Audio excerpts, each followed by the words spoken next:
राम राम मित्रों।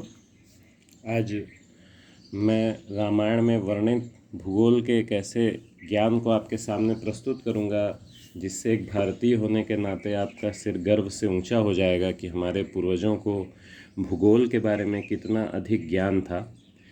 कई चीज़ें मैं प्रस्तुत कर चुका हूं, जैसे उत्तरी गोलार्ध दक्षिणी गोलार्ध में पृथ्वी का होना, ये मेरे पिछले वीडियोस में आप देख सकते हैं।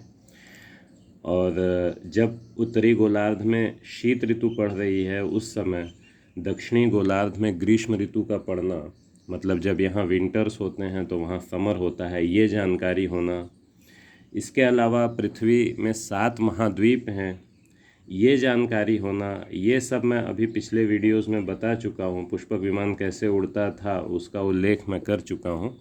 इस वीडियो में आप देखें कि भूगोल का एक और ऐसा अद्भुत प्रमाण दिया गया है कि प्रायद्वीपीय भारत, मतलब जिसको हम लोग पेनिनसुलर इंडिया कहते हैं, जो पठारी भारत है, जहाँ पठार ही पठार हैं, और ये भूगोल की दृष्टि से प्रमाणित हो चुका है कि वो अत्यंत प्राचीन भूभाग है, जबकि उत्तर के मैदान बाद में बने।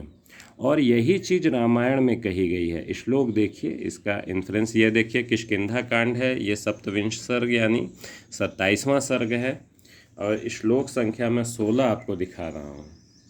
ये देखें श्लोक संख्या 16। ये तुंगभद्रा नदी के बारे में श्री राम लक्ष्मण से बात कर रहे हैं। यहाँ ये संदर्भ है इसका। प्राचीन वाहिनीम चैव नदीम भृशम कर्दमाम गुहाया परतः पश्य त्रिकूटे जाह्नवी। देखिए, ये इसका हिंदी अनुवाद इन्होंने सही नहीं किया है, क्योंकि मुझे लगता है कि जो भी टीकाकार थे उन्होंने उतना विज्ञान या भूगोल नहीं पढ़ा होगा, तो वो इस चीज़ को यहाँ ध्यान न दे सके। देखिए, प्राचीन वाहिनीम, तुंगभद्रा को श्री राम कहते हैं प्राचीन वाहिनीम चैव नदीम। और ये आगे की चीज़ें बहुत इसमें साइंटिफिक इम्पोर्टेंस इसका नहीं है। यहाँ इस शब्द पे ध्यान दीजिए, प्राचीन वाहिनी। तुंगभद्रा नदी को वो प्राचीन वाहिनी कहते हैं कि बहुत प्राचीन समय से ये चली आ रही है। भृशम कर्दमाम का मतलब है कि बहुत, भृशम का मतलब बहुत अधिक, जो बहुत अधिक मात्रा में, कर्दमाम मतलब कि ये शोर करती हुई प्राचीन वाहिनी है। तो यहाँ प्राचीन वाहिनी क्यों कहा, जबकि इससे पहले जितनी भी नदियाँ पड़ी, गंगा नदी पड़ी, उन्होंने वहाँ गंगा नदी को भी पार किया, उसकी सराहना की, उसकी पवित्रता की बात की, लेकिन उसको प्राचीन नहीं कहा। यमुना नदी पड़ी, उसको उन्होंने प्राचीन नहीं कहा, उसको प्रणाम किया, प्राचीन नहीं किया। तमसा नदी थी, गोमती नदी थी, अनेक नदियों को श्री राम ने पार किया, किसी नदी को उन्होंने अब तक प्राचीन नदी नहीं कहा। तुंगभद्रा को वो प्राचीन नदी कहते हैं। क्यों? इसका कारण ये है कि तुंगभद्रा वास्तव में बहुत प्राचीन नदी है, क्योंकि ये प्रायद्वीपीय भारत की नदी है।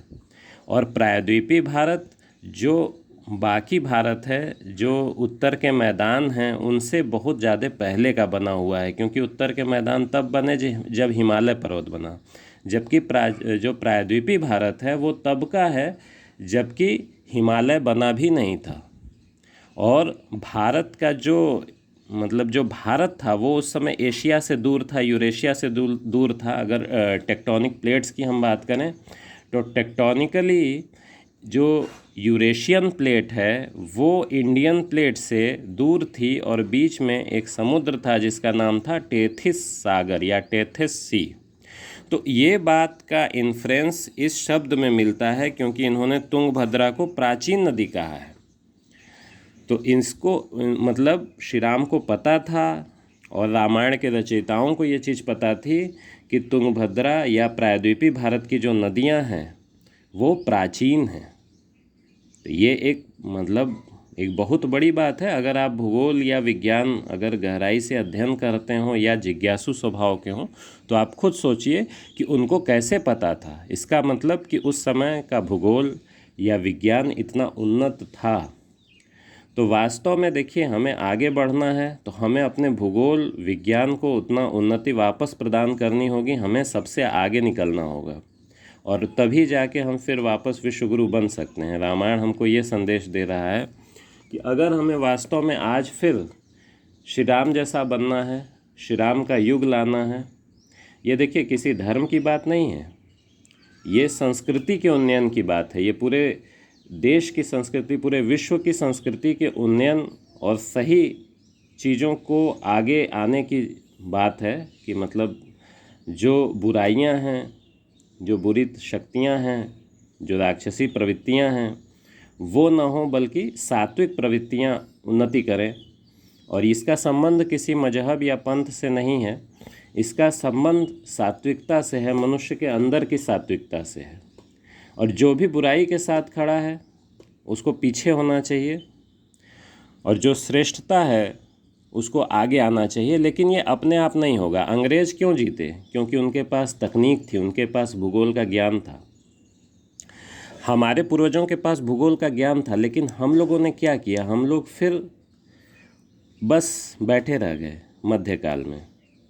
जो प्राचीन काल का ज्ञान था वो मध्यकाल में लुप्त हो गया, और उसकी देन रही कि हम लोग पराजित हो गए। लेकिन वापस हम लोगों को अपना हिस्सा लेना है, हम लोगों को वापस आगे बढ़ना है। तो यही प्राचीन ग्रंथों से हम मदद ले सकते हैं। वीडियो देखने के लिए धन्यवाद।